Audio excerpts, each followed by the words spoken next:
So today we're going to start learning about metals, nonmetals, and metalloids. So we're going to take some notes. So if you go ahead and get you a piece of notebook paper or something, and we're going to take some notes. So we got our piece of paper right here, and we're going to separate it out into 3 boxes. We've got it sitting sideways here. So in the first box over here, I want to say properties of metals.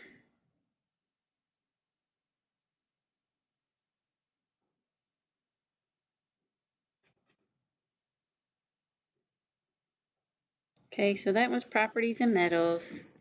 This one will be properties of nonmetals.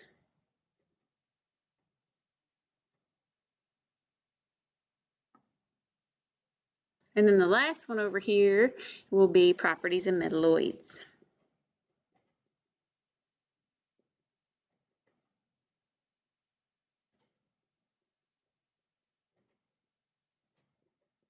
Okay, so let's look at the first one. So some cool stuff about metals is that 75% of our periodic table are metals. It's kind of cool, right? So if we look at our periodic table, let's see if I can find one right here. I've colored this one in.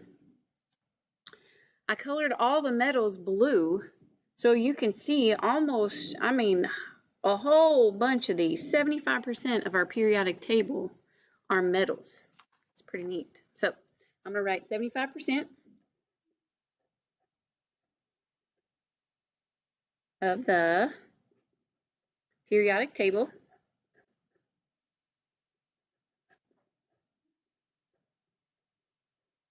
okay? So metals, we're going to talk about some characteristics of metals. They're shiny.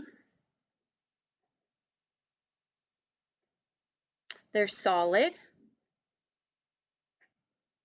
They're malleable, which we learned that word in your vocabulary list.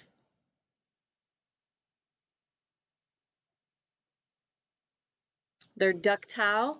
Remember what that means? We can flatten it out into a sheet. And metals are good conductors.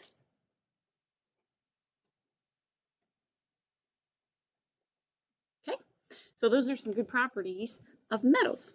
So the next one we're going to talk about are the nonmetals. So nonmetals are going to be on your periodic table, and they would be the yellow ones. If you're looking in your book, the nonmetals are the yellow ones. So we've got hydrogen up here, and then all in this top corner on the right-hand side, all these yellow ones are going to be nonmetals. And all of those elements are the gases or brittle solids.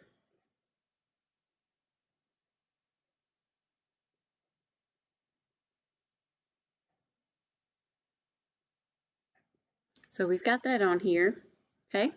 And then next we're going to put that they're not malleable.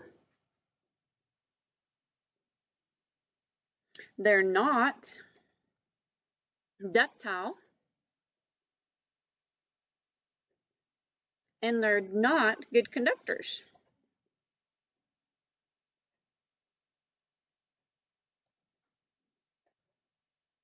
Okay? But they are really good insulators.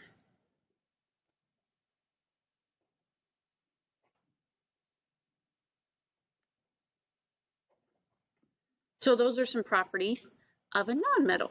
So next we're going to talk about these metalloids, and the metalloids are a little bit complicated because they can't really decide what they want to be. They've got some characteristics of a metal, and they have some characteristics of a not metal, and we're going to find these right here in this little stair-step line. So on your periodic table, there's a bold line over on this side right here, and right underneath that stair step is where you're going to find all of your metalloids. And on your periodic table in your book, these metalloids are all green. So the metals are blue, the non-metals are yellow, and the metalloids are going to be green. Okay, so let's talk about some properties of these metalloids. So they're located, we just said, by that zigzag line. So I'm going to write that on here.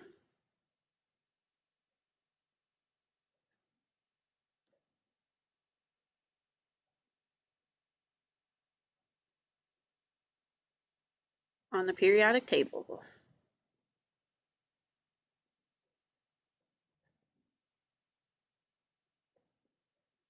Okay, so they're located by that zigzag line or that stair-step line that looks like this right here. You can draw that on there if you want to. Okay, the next one is we're going to say they got properties of both the metals and the non-metals. They can't really decide what they want to be, so they got both. It might be an either or it might have two different things. We don't know. It just depends. So we're going to say properties of both. I'm going to underline that because that's the cool part about a metalloid. Metals and nonmetals.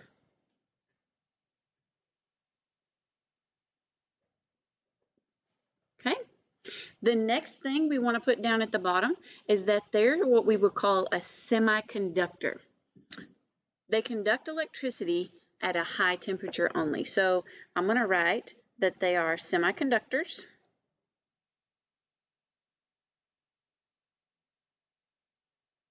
And what that means is they conduct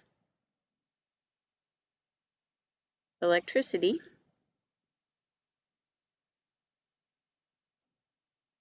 at a high temperature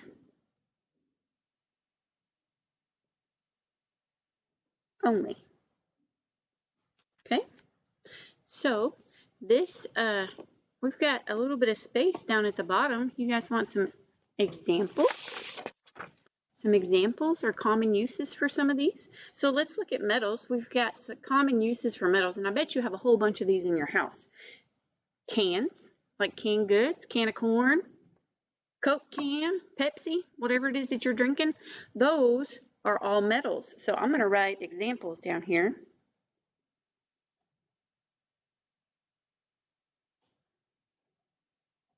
Okay, examples, I'm going to put cans. And then if you have any wires in your house, which I bet you do, a wire to charge your computer, the wire to charge your phone, the wire that electricity runs through to turn your lights and things on. So we're going to say wires. They're all good conductors, so they make good wiring. Any kind of jewelry or anything. I've got my ring on my hand right here. Y'all see that? That's made of silver, and silver's a metal, so we can write jewelry on here. Cookware, pots and pans and things. So I'm going to put pots and pans. Silverware, anything that you see in your house that's metal, that's made out of these blue elements right here, the metals on our periodic table. Pretty cool, right?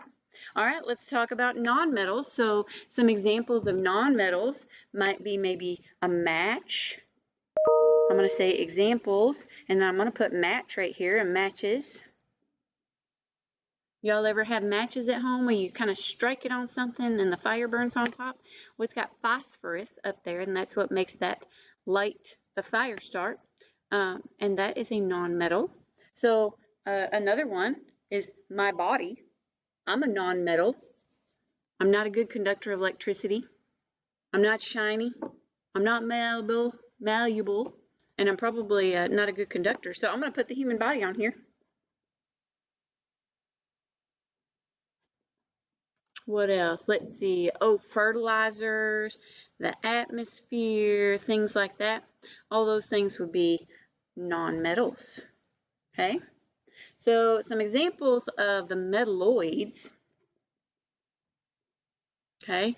So we're looking at semiconductors. Let's think a nuclear battery, which is probably something you don't have at home, but that's made of a metalloid. Insecticides. If you ever have people come spray your house for bugs or anything like that, so an insecticide is going to be a metalloid, which is kind of neat, I thought.